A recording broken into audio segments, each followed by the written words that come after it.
bagi siapa saja yang tidak seirama dengan alam, langsung alam akan bersikap ganas. Tapi kalau kita bisa bersalaras dengan alam, maka alam akan melindungi kita. Kalau naga itu sekali menjaga, itu benar-benar sangat menjaga. Dan kayu itu simbol alam itu sendiri. Yang menjaga alam itu, naga itu sifat. Nah, gitu. Sakderenge nglajengaken mirsani video sakjangkepipun, kula aturi kapurih nutul tombol subscribe supados boten ketinggalan video salajengipun. Kagem kemanfaatan video menika monggo dipun like, komen lan ugi share. Mugi panjenengan sedaya pinaringan seger waras, bejo donya bejo akhirat, rahayu rahayu rahayu sagung dumadi. Menurut Mas Dinos, ada gambaran apa ya di tahun depan? Apakah masih ada bencana-bencana seperti tahun ini dan tahun kemarin? Kalau tahun 2023 itu kan sionya kelinci air ya. Ya kayak aku pernah bilang di itu. Kalau di tahun 2022 itu kan sionya kan macan air ya. Pastikan berkaitan dengan air kan. Nyatanya sampai sekarang kan berkaitan dengan air, banyak terjadi bencana yang berkaitan dengan air. Kalau harimau kan sifatnya kan keberanian. Banyak orang yang merasa diri, aku merasa bangga dengan diri kita, kesombongan gitu kan. Tapi kalau secara positifnya adalah kebijaksanaan, secara negatifnya adalah kesombongan diri. Makanya kan di tahun ini kan banyak orang yang menunjukkan eksistensinya. Misalkan kita punya orang punya spiritual nih, wah aku punya kemampuan ini, saya bisa ini bisa itu. Nah, aku punya pengalaman ini. Nah, saling menunjukkan eksistensi dirinya. Itu cara spiritualnya. Terus misalkan pengusaha, ini saya punya ini, saya ini, supaya saling berkompetisi gitu loh. Menunjukkan eksistensi dirinya. Itu macan. Dan air itu berkaitan dengan air. Atau makanya kan di tahun 2022 ini banyak terjadi bencana yang berkaitan dengan air. Ya, makanya kenyataan seperti itu ya.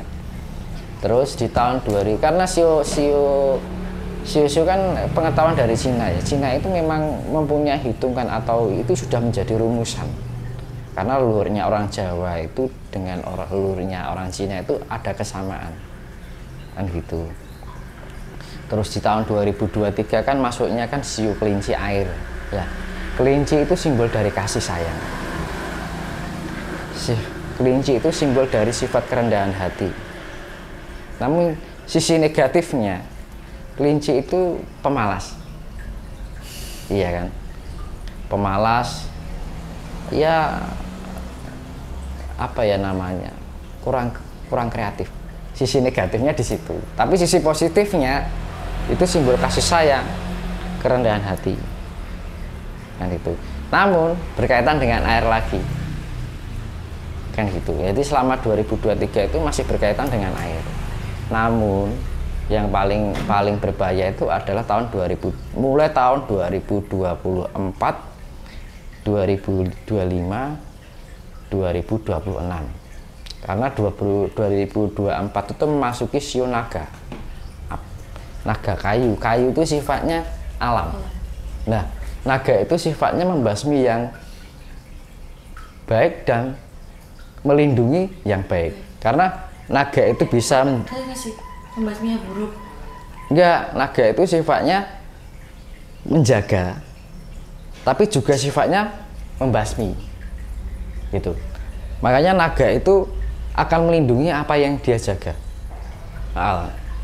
Tapi manakala ada yang sifatnya mengganggu yang dijaga itu, maka dia yang mengganggu itu akan dimusnahkan.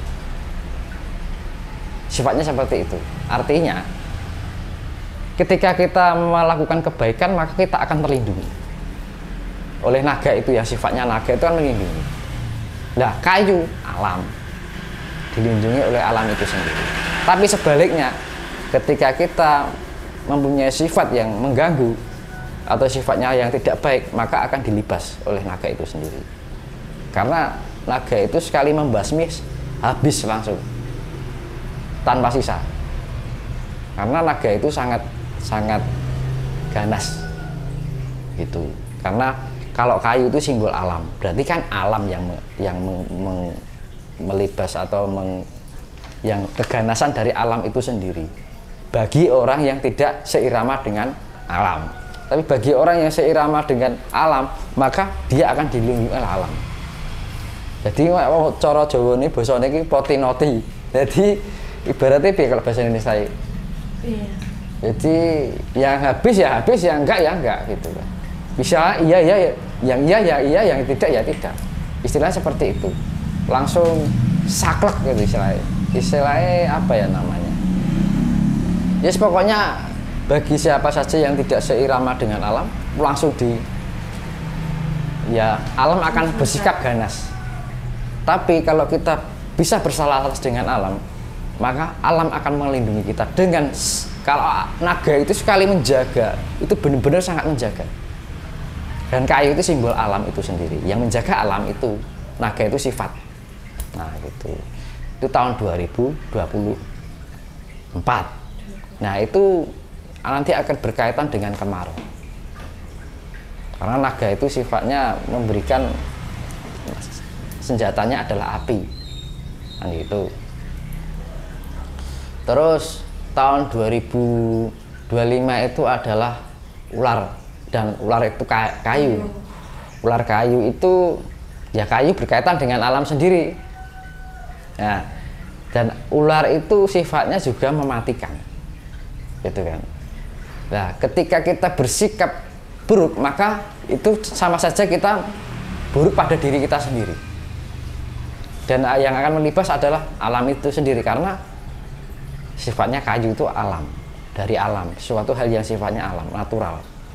Nah terus kalau kita berbuat baik, memberikan sesuatu yang baik, ya kita akan ya hampir ada kesamaan dengan sio naga kayu tadi. Itu tahun 2025. Terus di tahun 2026 itu sionya adalah kuda api. Ya, kuda api itu, ini bukan ramalan ya, ini sebuah pengamatan ya. Jadi olah batin itu, batin itu juga bisa melihat sesuatu. Kalau orang Jawa itu bilang ngerti sak duruneng winarah. Dan kita mengupas sasmito atau sesuatu yang sulit dimengerti oleh pikiran yang pada umumnya kan gitu kan. Jadi istilahnya tafsir. Ya tafsir itu perlu suatu pemahaman yang luas dan bisa memahami sesuatu yang sulit dimengerti secara umum kan gitu kan. Nah 2026 kan memasuki sio kuda api. Nah berkaitan dengan api lagi. Nah gitu kan. Dari naga, ular sampai kuda api itu kan berkaitan dengan api. Semuanya naga ini berkaitan dengan api, ular ini berkaitan dengan sifatnya panas. Terus kuda api juga sifatnya panas. Nah, kuda ini sifatnya ya, kuda itu adalah suatu kekuatan kendaraan, ibaratnya itu nafas panjang. Jadi memang kekuatan ketika kita istilahnya bertahan. Bagi siapa yang nggak bertahan, ya itu karena itu pertahanan, karena api itu nanti bagi siapa yang bertahan dengan api, maka dia akan selamat. Bagi siapa saja yang tidak tahan dengan api, ya sudah, kita bagi siapa saja yang tahan dengan api, dia akan selamat. Bagi siapa saja yang tidak tahan dengan api, panasnya api, maka dia ya sudah. Itu pokoknya antara tahun 2024, 25, 26 kan 3 tahun ya. Ini berkaitan dengan api. Bisa menjadi kemungkinan adalah itu kemarau panjang selama 3 tahun itu. Nah itu. Mas Tonala. Jadi tahun 2004 kan naga ya. Naga itu ya tadi kalau kita berbuat baik, ya kita akan dilindungi oleh alam. Kalau kita perilaku kita buruk, maka kita ya itu tadi sebaliknya kan gitu. Terus ular itu kan ular kayu ya. Kayu ya juga sifatnya perwakilan dari sifat Allah. Nah, dan ular itu sifatnya kenafsuan. Nah, jadi ketika kita hanya mengumbar kenafsuan diri atau ambisi atau angkara murka, ya itu nanti akan mendapat naas lah tirani kan gitu. Makanya lebih hati-hatilah di mulai tahun 2024 itu mulai 2004 ke atas itu banyak ya, kita lebih hati-hati dalam segala tindakan kita, perilaku kita. Makanya kan saya kembalikan, kita harus, kuncinya adalah kita harus menjadi pribadi yang rendah hati, kurangi sifat gengsi diri. Jadi gengsi untuk mengakui kesalahan, gengsi karena kita direndahkan kan gitu kan.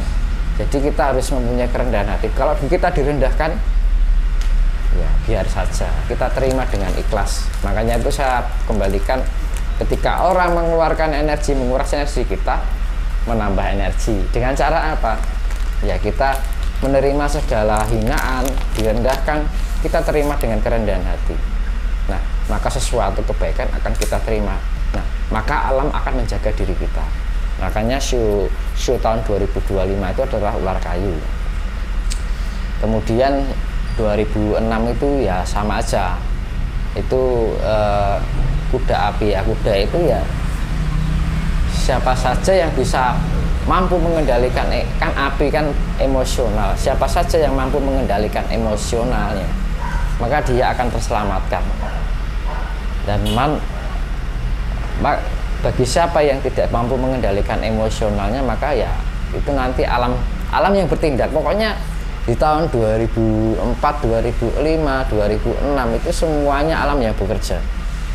Jadi tidak hanya manusia dengan manusia, alam itu sudah mulai bertindak itu. Terus tahun 2006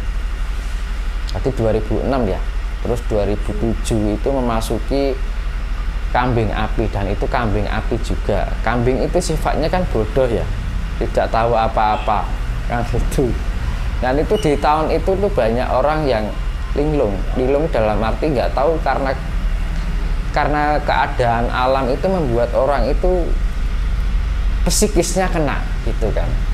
Nah, bagi siapa orang, itu berkaitan dengan mentalitas. Bagi siapa orang yang tetap mampu mengendalikan, menstabilkan mentalnya, maka dia akan bertahan hidup. Tapi bagi siapa yang lemah mentalnya, ya itu tadi, maka dia akan menerima suatu akibat kejiwaan itu sendiri. Nah, itu makanya sio ya, sejenis sio itu kan bagian dari rumusan leluhur orang Cina. Itu bisa setiap zamannya itu mengandung arti yang lain, dan itu pasti ada kesamaan, ibaratnya 11-12 dengan kejadian. Mungkin contoh ini kambing api dengan sekarang, kambing api sekarang dengan kambing api yang mungkin tahun-tahun yang pernah terjadi di sio itu, ya ada kesamaan, cuman dampaknya lain kan gitu kan. Karena ini vibrasi semesta itu jauh lebih tinggi daripada tahun-tahun yang sebelumnya itu. Makanya kan kita lebih hati-hati, lebih mawas diri, kurangi tindakan yang merugikan orang lain, kurangi tindakan yang sikap untuk merendahkan orang lain, kurangi perilaku yang hanya sifatnya membandingkan orang lain, kurangi untuk menilai kapasitas orang lain. Jadi kita lebih tepos hariro kita bisa memahami orang lain, dan lebih kita mawas diri, kita lebih bisa memahami diri kita harus tahu apa yang harus kita lakukan, kita rasakan, kita pikirkan, kita arahkan pada hal yang sifatnya positif. Misalkan ada benturan yang kita terima hal yang negatif, senjata kita adalah kerendahan hati. Maka ketika kita mampu membawakan kerendahan hati di dalam diri kita, maka Tuhan akan memberikan keselamatan seutuhnya sampai kapanpun. Nah itu, makanya ini bukannya saya menggurui, tapi ini menjadi suatu gambaran atau suatu petunjuk agar kita lebih mawas diri, lebih hati-hati, lebih eling lan waspada. Eling dengan perilaku kita, ucapan kita, pikiran kita, rasa kita, dan lebih awas dengan segala apapun yang terjadi di dalam kehidupan kita. Makanya sering-sering untuk melakukan keheningan di malam hari, melakukan relaksasi, melakukan meditasi agar kita mampu mengendalikan emosi kita. Kalau kita sudah bisa mampu mengendalikan emosi kita, maka kita akan menemukan ketentraman di dalam kehidupan ini. Nah, ketika kita menemukan ketentraman, itu akan membangun pikiran kita yang positif. Dan pikiran yang positif itu akan mewujudkan apa yang kita pikirkan. Kalau kita pikirkan yang positif, maka yang terjadi adalah positif. Ketika pikiran kita negatif, maka yang terjadi adalah negatif di dalam kehidupan ini. Gitu. Menurut penjelasannya Mas Dinos tadi, apakah benar suatu saat uang logam itu bukan uang logam aja, semua harta itu enggak ada harganya sama sekali? Karena ini selama ini kan orang hanya melebih-lebihkan harta benda, tapi lupa dengan alamnya. Padahal harta yang sebenarnya ini harta, ya kan? Kita hidup sehari-hari, ini harta, ya. Nafas. Nah, terus tanaman itu bisa memberikan oksigen, itu harta kita. Nah, harta yang kita miliki adalah sesuatu yang berkaitan dengan 4 unsur alam. Air. Ketika kita minum, inilah harta kita yang sebenarnya. Ya kan? Coba kalau dunia ini nggak ada air, tapi ada logam, ada harta, kira-kira bisa hidup nggak? Kan nggak bisa kan? Nah, makanya itu. Selama ini orang hanya mengejar harta dunia, tapi mengabaikan yang menghidupi. Yang menghidupi kita apa? Angin, ya kan? Yang menghidupi kita apa? Cahaya matahari, api. Yang menghidupi kita apa? Air yang setiap hari kita minum. Padahal tubuh kita hampir 70% adalah air, kan? Makanya gitu. Terus tanah. Nah, tanah itu kan kita dapat tumbuhan, asupan tumbuhan, ya makanan keseharian kan dari tumbuhan kan. Nah, tumbuhan itu tumbuhnya dari mana? Dari tanah kan. Kita mengambilnya dari tanah dan terbuat dari 4 unsur alam juga. Makanya kan kita lebih eling, gitu kan. Kita lebih eling. Sebenarnya harta yang kita miliki adalah alam yang ada di bumi ini. Tergolong 4 unsur alam ini, yaitu air, tanah, api, udara. Karena selama ini orang sudah tidak menyadari tentang hal itu.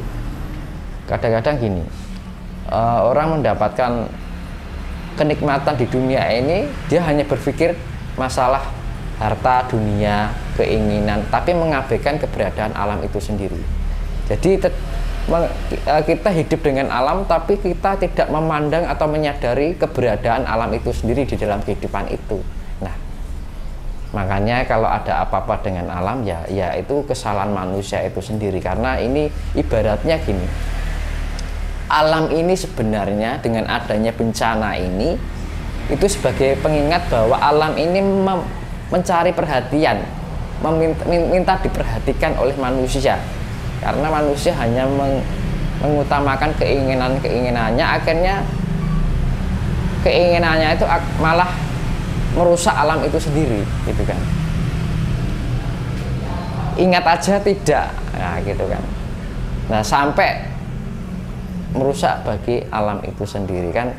Makanya kan dengan adanya bencana ini, alam ini meminta untuk diperhatikan. Ya, bagaimana cara memperhatikan alam itu? Ya itu tadi, kita melakukan keheningan, penyatuan dengan alam, kan gitu kan. Meditasi, relaksasi.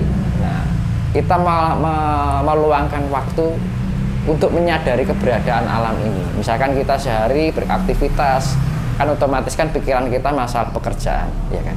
Nah, luangkan waktu di saat tertentu kita ada interaksi dengan alam, komunikasi dengan alam dengan lewat melalui batin, perenungan, penyatuan dengan alam. Nah, dengan sendiriannya kita akan memahami apa yang alam inginkan, karena alam sedang butuh perhatian manusia. Bagi siapa saja yang tidak mau memperhatikan alam itu sendiri, maka ya itu tadi yang terjadi. Makanya kan kita harus bisa harmoni, harus bisa bersinergi dengan alam. Maka ketika kita mampu bersinergi dengan alam, sampai kapanpun dengan segala ujian dan bencana ini kita akan terselamatkan. Banyak orang yang menyebut Eyang Sabdo Palon itu Noyo Genggong. Nah, siapa Thomas Noyo Genggong itu sebenarnya? Noyo itu kan bayangan dari Maya, iya kan. Genggong itu sebenarnya kan Bagong itu. Makanya kan Bagong itu adalah bayang-bayang dari Semar itu sendiri. Bahkan banyak orang mengartikan Noyo Genggong itu adalah Batara Narada. Sebenarnya bukan. Noyo Genggong itu adalah Bagong. Dan Noyo itu artinya bayang-bayang dari Semar itu sendiri. Bayang-bayang yang sifatnya tidak kasat. Karena kasat yang non fisik atau yang di luar mata lahir ini, pandangan mata lahir ini juga ada bayangan. Jadi di alam maya itu juga ada bayangan yang tidak bisa ditangkap oleh mata lahir. Nah, makanya kan gaib itu juga punya yang sifatnya halus, itu sebenarnya punya bayang-bayang juga, yang gitu. Nah, makanya Sabdo Palon Noyo Genggong. Nah, Noyo Genggong itu adalah bayang-bayang dari yang Sabdo Palon itu sendiri. Kalau dulu disebut, kalau zamannya wayang itu disebutnya Semar dan Bagong. Bagongnya itu adalah bayang-bayangnya dari Semar. Tapi kalau yang Sabdo Palon, zamannya yang Sabdo Palon itu disebutnya Bagong itu adalah Noyo Genggong. Makanya Noyo itu adalah bayang-bayang yang sifatnya maya. Genggong itu adalah Bagong itu sendiri. Jadi Bagong adalah bayang-bayang dari Semar itu sendiri. Nah, itu.